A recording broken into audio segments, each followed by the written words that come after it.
We are silent the rest of the way back, exhausted and lost in our own thoughts. "I'll pick up Bunny," Gloria says as she gets out of my car. "Thanks. I'll see you later tonight." I drive off right away. Only 30 minutes to get home and get ready for work. The remainder of the day is busy, and I am grateful for that. The business erases my racing thoughts. There is a space between reality and fantasy, between light and dark, between rational and irrational. In this space, there are stories. This story is called Midnight Tales. Listen to the darkness. Tale 4. When a Black Bear Opens His Eyes. Chapter 1. The whole place is dark. I stand in front of a giant, magnificent structure. Once the moonlight spreads across the dark, starless sky, I see the oak tree. I lift off the ground, and a moment later, I realize that I have wings. I flap them and get higher, higher. I get so high I start to soar above this giant oak, the oak tree that is as thick as it is high. I fly over its great crown and hear it calling out to me. Then I remember I had to ask it something. I spot Gloria crouching in the distance, crouching as if she is terrified of the tree. I remember how I led her here, how I showed her the path to this magnificent creature. The many oak eyes open at once and stare at me. Stare as I flap my great wings against the brightness of the moon. It is staring at something that is lurking behind me, but when I turn my head, I see nothing. Yet the oak tree is staring, showing it to me. Then I remember. I have to ask the great oak tree to show John the way out of here. He is lost. He is so lost in all these possible worlds. There are so many possible places, I hear the oak whisper to me. It is so quiet I can barely hear it. He is not of any of your worlds anymore. How? How do I find him? I ask as I soar over its large crown. How do I show him the way out of here? You will never see him again, so you must put him to rest, the tree says slowly. I keep circling around the large, thick crown. I am so exhausted, but I must keep trying. He has been put to rest in my world, I tell the great oak. But we must find him here, find the wolf, and put him to rest in this world too. The oak tree groans. It spreads its branches as if stretching. Oh no, that won't do, it croaks. It won't help you to kill the wolf. You must put him to rest in your mind. I am sore all over. My great wings flap furiously, and it takes all my effort not to plunge down and settle on one of its giant branches. Yet I don't dare do that. I keep flying over. I must know. How do I put him to rest in my mind? The oak is silent. I see its many eyes start to close, as if exhausted by all my questions. Please, please, I beg. He must be forgiven for you to put him to rest, the oak says. You must make peace with him and move on. I hoot my thanks and plunge all the way down, exhausted and my wings sore. I land on the rock and fold the wings carefully. A minute later, I see Gloria trot towards me, her large, puffy tail high up in the air. She really is a magnificent-looking fox. She sniffs at me with her nose. Then, satisfied that this is indeed me, she settles next to where I am. "Did you hear?" I ask. She nods and scratches at her face with a paw. "I don't think I can ever make my peace with John," she says in a hollow voice. "I can never move past the horror of him, past what he had done to me." "You must," I protest. "I remember my bunny, terrified in the night by John, and I am uneasy. You have to try. Do it for me, please." Gloria looks at me, her eyes dark and pleading. "I will, Anne," she says. "I will do my best." I stare into her eyes, as dark as the night itself, and see pain there. I flap my rested wings, and we both move on. Her on foot, me by air, towards the silver light of the moon. The great oak opens its eyes once again as we leave. Strange it should do so, I think, as I fly away from it. I wish I stayed. I wish I knew that at that moment the oak was staring at another shape in front of me, a shape that followed us all the way here. It is a clumsy, large shape. The creature, a large black bear. "What do you want to see?" the oak asked the bear. "Show me what happened to John," the bear roars, then settles on the ground clumsily. The oak plucks a few beams, borrowing them from the silver moon, and throws them in the direction of the bear. "Oh, him, yes, I have seen him. Look here. Follow the light." And the great bear follows the light until he comes across a shallow grave. In the distance, there is a lake that rests peacefully, the water calm and smooth as ever. I wake up with panic in my heart. Something is wrong. I can feel it, but I do not know what it is. I sit up and listen to the silence. I get off the bed and quietly go to Bunny's room. She is sleeping peacefully in her bed. Her nightlight is on to keep away the dog man. I feel warm comfort at the sight of her undisturbed, and turn about to leave. Then, something catches my eye. There is a shadow in the corner of her room. It is dark in the room, except for what the faint nightlight manages to cover. The shape in the corner moves, shifts along the wall until I can see a wolf emerge from the darkness. In the light of the nightlight, he is casting a shadow, except it is not a shadow of a wolf, but of a man. John's shadow approaches me, leaving the wolf behind, and walks along the wall towards me. Then the wolf plunges into the darkness and disappears, leaving John's shadow on the wall all by itself. I stare at him, my breath stuck in my throat, shivering. Then Bunny stirs and I look at her for a second, make sure she still looks okay. When I look back at the wall, John is gone. I get into Bunny's narrow bed and cuddle up next to her.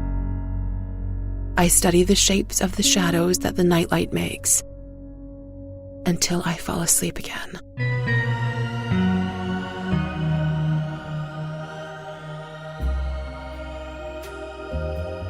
Thank you for supporting Crawlspace Media Podcasts. I am here to tell you about LA Not So Confidential, the forensic psychology and true crime podcast brought to you by me, Dr. Shiloh, and this guy. Hey, I'm her bestie and co-host, Dr. Scott. She was a cop and I was a Hollywood casting director. Now we're both forensic psychologists working in Los Angeles. Twice a month, we bring you a classic or contemporary true crime story. We apply the real psychological concepts behind the story and dish on the media's representations of those cases. Subscribe now to LA Not So Confidential, wherever you get your Crawlspace media podcasts. True crime, psychology, and snark. Trust us, we're doctors. We find that in these times, everyone needs some time to chill out and relax. That's why we're excited to announce this week's sponsor, Boston Green Health. Boston Green Health is a local provider of CBD products that specializes in oils, topicals, gummies, and edibles. Boston Green Health's plant-based products can provide natural relief and rest for the mind, body, and soul. As one of New England's premier hemp-based companies, they offer a variety of all-natural CBD products that use a blend of locally sourced hemp extract. Visit bostongreenhealth.com for premium CBD oil, a delicious variety of CBD-infused gummies, luxurious handcrafted topicals, and a product line for pets. Podcast listeners can receive 40% off any purchase by using show code STORIES. Boston Green Health takes pride in being New England's most trusted CBD brand.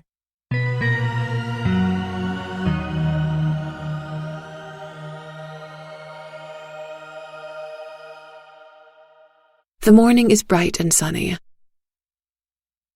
I wake up to Bunny's soft babble as she is talking to her doll.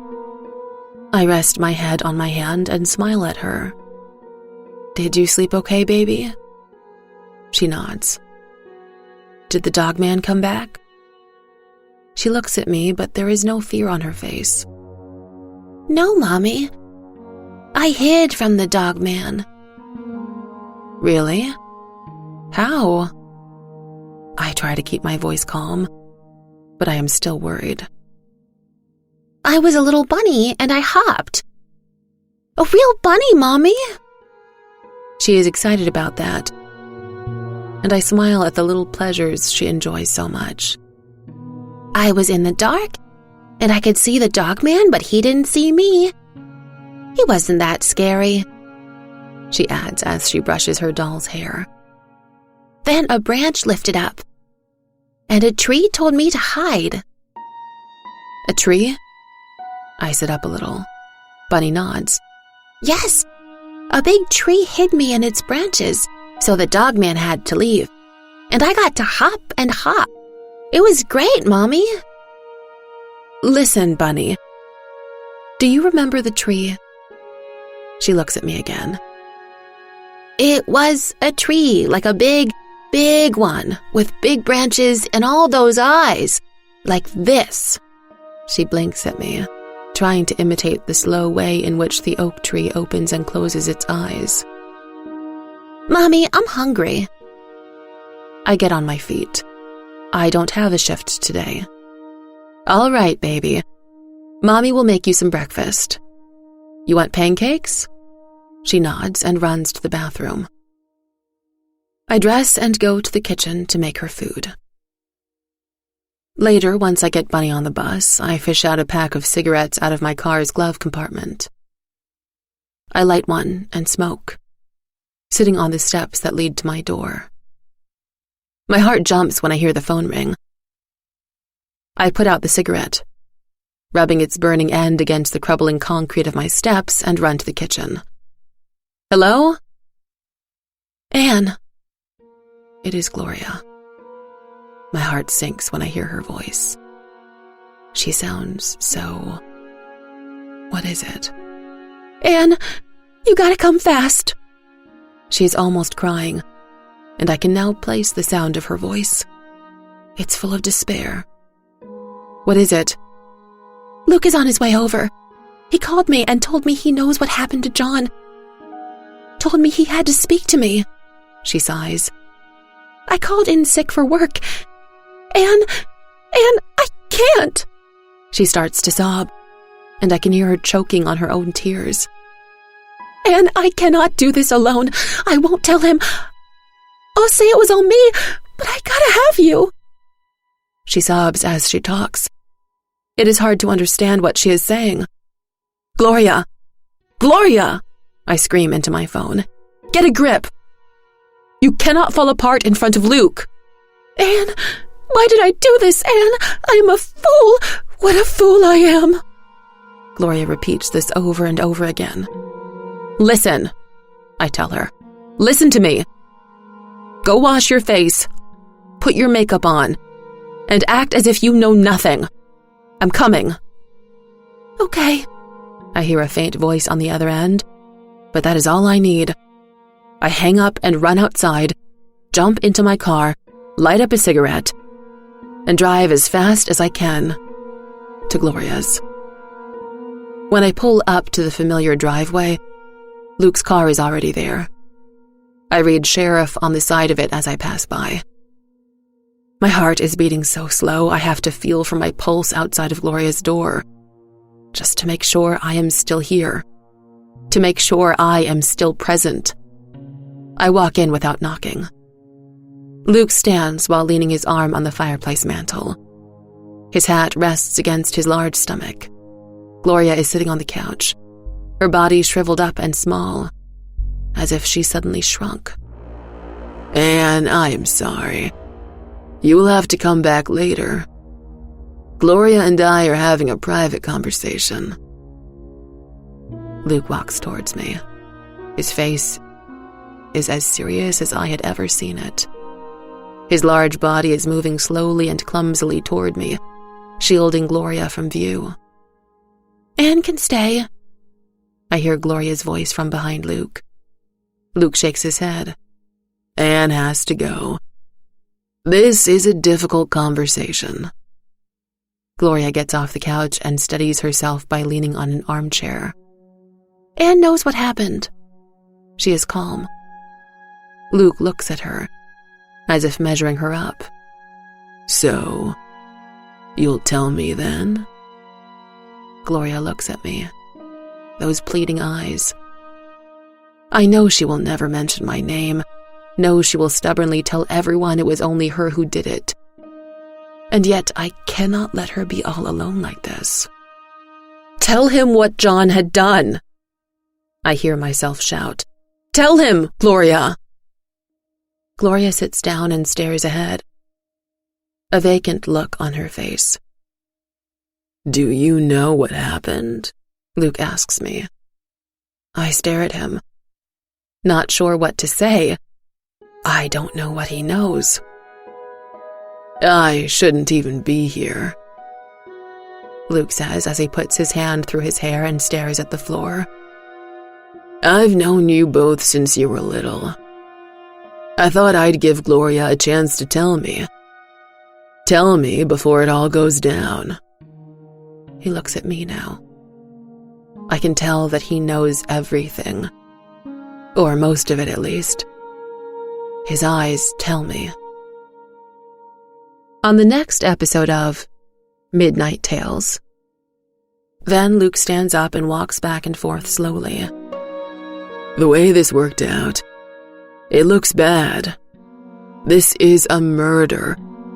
Anyone will see that clearly. Oh, God. Gloria starts to sob again.